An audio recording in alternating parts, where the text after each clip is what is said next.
Good morning UKG. আজ আমরা তোমাদের ইংরেজি পড়ায় দিস দ্যাট থেকে কিছু প্রশ্ন শিখে নেব। তোমরা এর আগে আমি বাংলায় তোমাদেরকে করতে দিয়েছিলাম, ইংরাজিতে লিখে দিয়েছিলাম, তোমরা বাংলায় ট্রান্সলেশন করেছিলে। আজ আমরা করব রাইট ইন ইংলিশ, অর্থাৎ আমি বাংলায় দিয়েছি, তোমরা ইংরাজিতে লিখবে। দেখো প্রথমটা কি আছে, এই হয় একটি কুকুর। এটাকে আমি বাংলায় লিখে দিয়েছি, এই বাক্যটাকে তোমরা ইংরাজিতে লিখবে। কি করে করবে? শব্দগুলোকে কেটে কেটে ইংরাজিতে করবে, বড় করে ভাবতে যাবে না, তাহলে ভুল হবে। দেখো প্রথমে আমরা লিখব এই ইংরাজি, এই ইংরাজি দিস। হয় ইংরাজি তোমরা জানো, হয় ইংরাজি ইজ, একটি ইংরাজি এ, কুকুর ইংরাজি ডগ।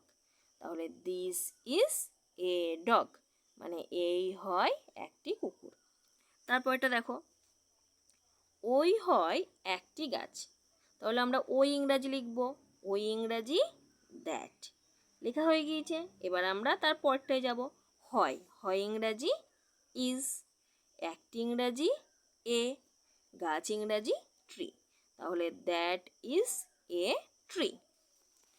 পরেরটা দেখো, এই হয় একটি কলম। এই ইংরাজি দিস, হয় ইংরাজি ইজ, একটি ইংরাজি এ, কলম ইংরাজি pen. This is a pen. পরে ওই হয় একটি পাখি।